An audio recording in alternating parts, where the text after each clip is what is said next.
So what is going on, guys? Today we're going to be taking a look at Transformers Legacy Voyager class Soundwave.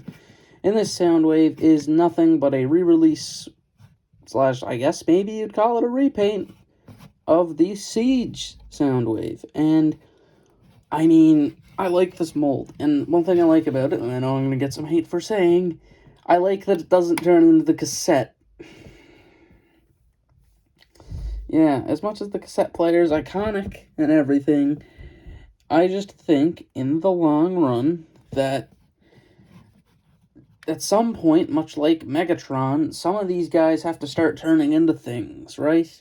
And as far as it goes, this is my first Soundwave to replace my original one that I've had since I started collecting. The one that got me back into collecting, by the way, which is the Fall of Cybertron Voyager class Soundwave. Look at the difference, man. Look at that height difference. Jeez. Look at the difference all around. Holy crap. We are getting scammed out of our money. This one's 55. That was like 35. Like, what the hell? Anyway, as far as the Soundwave goes, he is pretty cool. He comes with 3 accessories, which I'll show the third one after battery weapons. So he, of course, comes with his battery rifle. This comes with pretty much any incarnation of Soundwave, except that one, ironically, that I just showed. It does not come with that one. His accessory that one does come with is laser beak and his shoulder cannon, which is, again, one of the battery weapons. Pretty easy. Just plugs into the shoulder up here in that gray section. Pretty good, but he has a third accessory, which is not a cassette.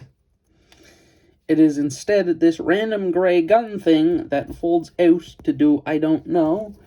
But if you do fold it out and you have a Megatron, you can peg it on his back. And it kind of simulates the gun barrel. Oh. So yeah, that's, I think, the reason that even exists. I don't even display it on either of them, so I just kind of throw it in the corner behind Devastator. I'm not going to lie to you. So I throw Starscream's cape, too. Then all raised in the crown are actually on the back of the chair, for anyone wondering. But as far as this goes, he is really, really nice. Paint-wise, I do like the legs. They actually put a lot of work into the legs down here with that gold. They got the silver. Got a bit of pink in there, even. It looks nice. The crotch is all painted, all the buttons are. This looks phenomenal now, because in the original it had all the siege splotches that nobody really wants. Nobody ever wanted those on the chest like that, and it made it look terrible. But in this case, it looks great now. Arm-wise, not a lot of paint, but there is the little red stripe right there. He also has yellow eyes, so he has yellow light piping. As you can see, it is going. Someone's like, is it? It is. It's always going. Whenever it's here, it always goes. And it's actually showing up way more on camera than it is in person. Like, it's glowing way more on camera. I just think it's really cool. But one thing I kind of wish they could have changed and made it red. It would have been a cool running change. Another thing is that they could have included a cassette. So this is one Blasters that comes with him. We also just got Twincast announced, and he comes with Rewind. I'm not buying Twincast just for Rewind, though. Hate to say it. You can indeed still use Eject, though, if you'd like to have this, because Rumble is, for some reason, very expensive, and I can't buy him. That's awesome. Anyway, but hey, the cassettes are cross-compatible, because this is based off of the original version. And speaking of Blaster, we might as well get him in here for a little bit of a comparison. And there's Blaster. He is taller, which I think's accurate. But there they are, side by side, and I mean, they both look pretty cool, you know? But as far as this guy goes, really cool. He does also have a bit of a backpack, but I don't hate this backpack. One thing I kind of hate, though, is that this gun, like this one, it either has to be on an angle or it bumps that. I don't know why, but hey. As far as his articulation goes, he has a ball joint in the head, forward and back. Outward's a bit tight for some reason. And double elbow joint, which is nice. No wrist articulation. He does have a waist swivel. He goes forward and back, and there's a little skirt that moves it out of the way. Outward, knee, swivel, and of course he has an ankle tilt. So that is your lot for the robot mode, and yeah, pretty good. So how about we get into that transformation? But before we get to the main alt mode, we're going to show you the secret one, because it's still doable with this one. First thing, of course, remove these. Don't be an idiot like I did. You can push this all the way in. And it's just like, oh no, I can't get that out. You press that, idiot. So I had to like use other means, so now the front of it's a bit dented. My bad. Because I am an idiot and didn't bother to look.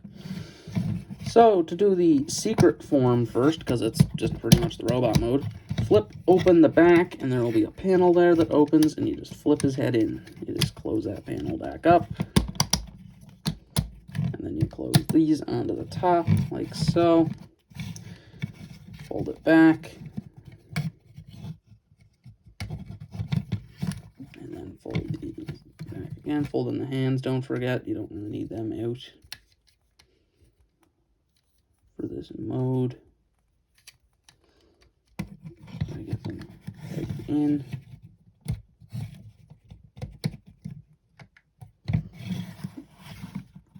And there is Soundwave in the light pole form. Yeah, I know, it's not much, but hey. They even have these little things peg in back here. Like, there's actually a little slot and then on the arm and then like a peg right there. I like that they actually attempted it, but it's a cool little Easter egg mode that was seen using blacklight on the Siege box. That's how you found it. How about we get into the actual transformation, and we already have the head and hands flipped away, so let's get into the legs. So as far as the legs go, they're probably my favorite part of the entire transformation just because of how satisfying they are. Open up the back of the legs, fold in the feet, fold out these things, and then cover right over the feet, and it is satisfying to me. I don't know why it's so satisfying, but it's just super satisfying to do. Take Soundwave's leg flaps here that you might not have even noticed because they're that well hidden. And they just flip over and they peg on that circular peg that you probably just seen. After that, you can undo Soundwave's waist. But first, come up here to the arms, fold them down like so. And then inside there's this little gray bit, which you can fold open, just like so. Just hit the button. You can then flip this section back up because I didn't have the antenna. I didn't want to leave it because it technically is a step.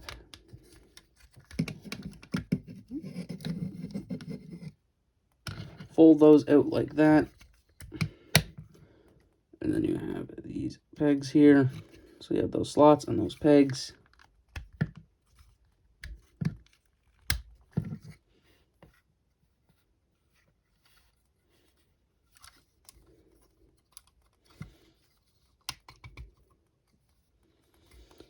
So you get to come in here and rotate these so the hands are facing downward. So it goes in like so.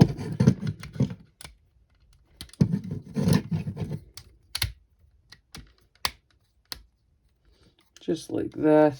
They don't really peg in anywhere, unfortunately.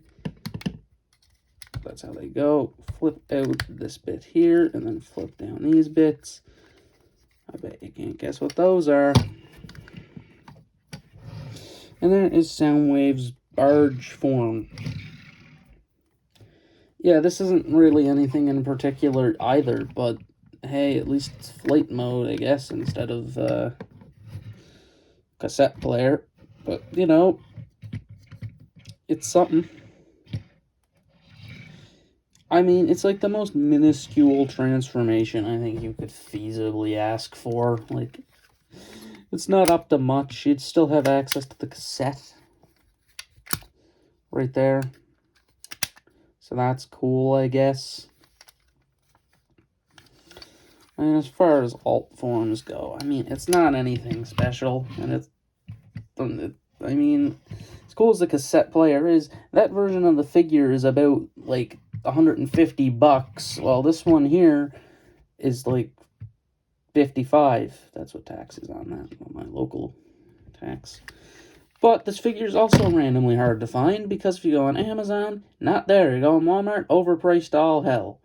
Where did I find him? GameStop. Of all places. They have a lot of stuff, and I did not know. They have a lot of stuff.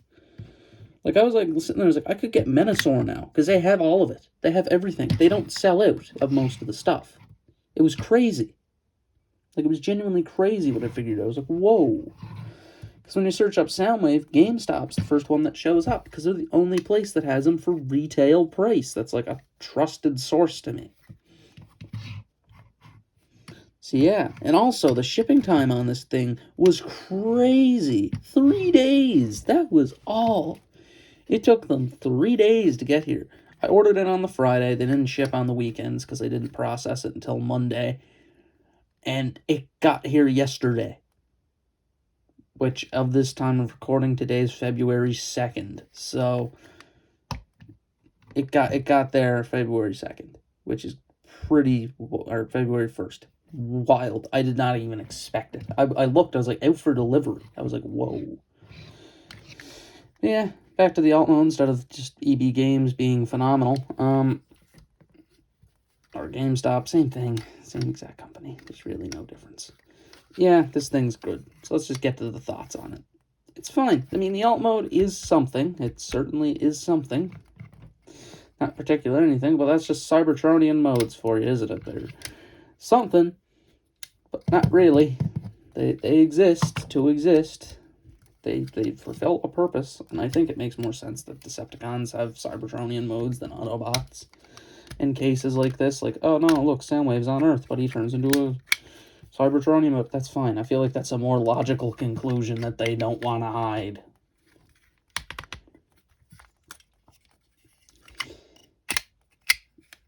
I mean, as far as this guy goes, he's good. If you can find him, I don't know if he's a shelf warmer or not. Here's the thing, I highly doubt it because he's a Soundwave. That's the thing. Soundwave is one of the most popular Transformers. I genuinely think he's third over Starscream. No. I think he's like fourth. Because I forgot Bumblebee exists for a second. Like, he's a top 5 Transformer that everyone likes. So it's kind of one of those ones where it's like, I can see why this guy's hard to get online and everything. Because it's a mainline release that looks like Soundwave. The Siege one, the last mainline type release we had, yes, he looked like him, but had all that stupid smudge on him, and nobody wanted that. But here we are in Legacy, and they re-released the figure without the smudge, and it looks amazing. It looks great. And I can wholeheartedly recommend this figure. What am I going to give him? I am going to give him a 4. I don't want to give him a 5 out of 5. I don't want to. I'm going to give him a 4. I mean, I can give him a 4.5. We'll give him a light 4.5. Very light 4.5 on that one. Break out the Anthony Fantano type thing, where I'm saying it's a light. But, man, this figure's good. If you can find them and you want a Soundwave, get them. If you already have a Soundwave, like if you got, obviously, the other two, I mean, if you want the clean Siege one, I'd recommend it. But if you already have the cassette one and you're happy with that one, get that one. I feel like most people would be. I would take that one, too. I feel like that one looks better in robot mode. I would take it. I said, I'm not a complete hater of it. I just don't care for them as much. Like, playability wise, what's a cassette player gonna do for you as a kid? That's what I always come at it with, is as a kid, do I want a cassette player or a boombox? Not really. But this has been my review of Transformers Legacy Voyager class Soundwave. This has been Eilt, Elite signing out.